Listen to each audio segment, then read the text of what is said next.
Hey guys, we're going to pick up on page 210 today in the Land of Stories. I hope y'all are having a good day at home. I wish you were here with us. Hello, children. I didn't see you there, the harp said. Alex jumped up and down. Are you the magical harp, she asked. That one that Jack saved from the giant? The one and only, the harp said, and struck a dramatic pose. And thank goodness he did, because giants have terrible tastes in music. You wouldn't believe the numbers that he used to force me to perform for him. All the lyrics were about eating sheep and stepping on villagers. Would you like me to sing for you? No thanks, Connor said. The harp took offense to this. I remember that day like it was yesterday, the harp said. There I was, minding my own business, being a slave for the giant, when suddenly this skinny peasant boy walks by, and I was like, hey there, why don't you rescue me? I could use some rescuing. Well, the next thing you know, we are zooming down a beanstalk, being chased by a giant. Jack chopped down the beanstalk, and the giant fell to his death, splat, right on top of the Bo Peep farms. It was quite a day. How terrifying, Alex said. It was the most excitement I had had in 100 years. Everything worked out just wonderfully, though. Jack and his mother became rich. I wasn't a slave anymore, and the Bo Peep family finally said that the giant had a good service. He was the best fertilizer their farm had ever used. That is so wrong, Connor said to himself. What are you two doing here? The harp asked them with a big smile.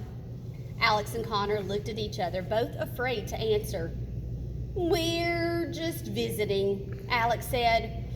We've never been to the Red Riding Hood Kingdom before. We were in town and saw the beanstalk and wanted to see it up close, Connor said. Well, welcome, the harp said. Don't you just love it here? I know I do. I've been around the world and I have never felt more comfortable. It's so safe here.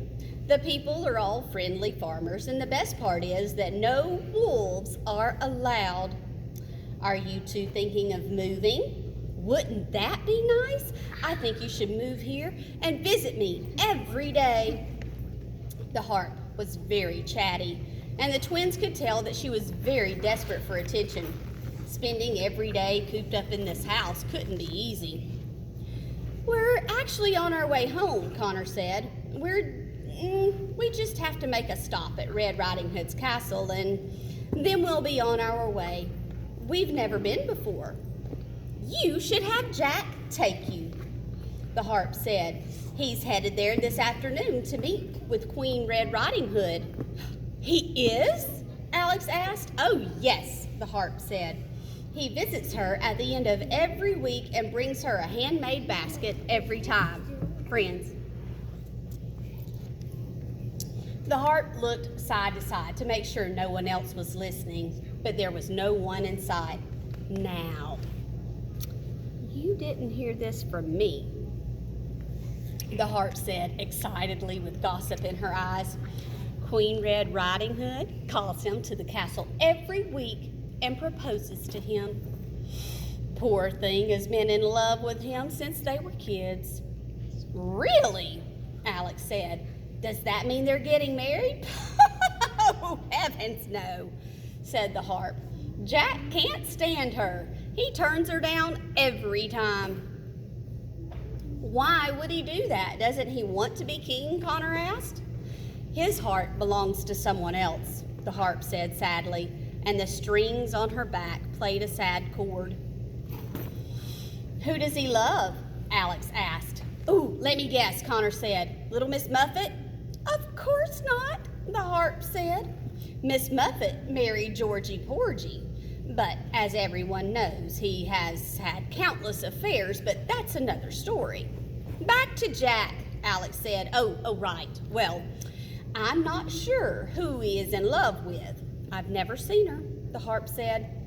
All I know is he's never been the same since she moved away. Alice and Connor looked at each other with the same questioning expression. Who could it be? Was that the reason he seemed so gloomy?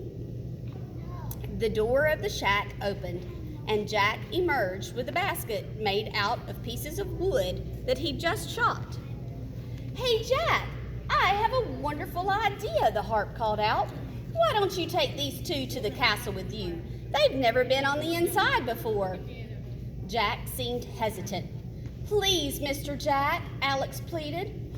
We won't be any trouble. Come on, Jack, make their day, the harp pleaded. All right, Jack said. Jack turned and began traveling toward the town. The twins ran after him. Thanks so much, Alex called back to the harp. You're welcome, the harp said. Come back and visit me, please. Jack was a very fast walker. His legs were so much longer than the twins, so they found it difficult to keep up with him. It's very kind of you to let us tag along, Alex said to Jack, but he never looked up from the ground. You're not much of a talker, are you? Connor said. I don't have much to say, Jack said. Connor nodded at him. He understood completely. As they neared the town, Alex pulled Connor aside. How lucky is this? Excuse me, she said. If we get inside the castle and get a hold of the basket, we'll be out of this kingdom in no time. They traveled into the town and reached the castle. There was a set of large wooden doors at the castle's entrance. Jack knocked on the door. A moment later, a small window in the middle of the door opened and a set of eyes opened. Who goes there? Said a voice on the other side of the doors. It's Jack, Jack said. Again. Okay. We will stop there. Quietly stand up.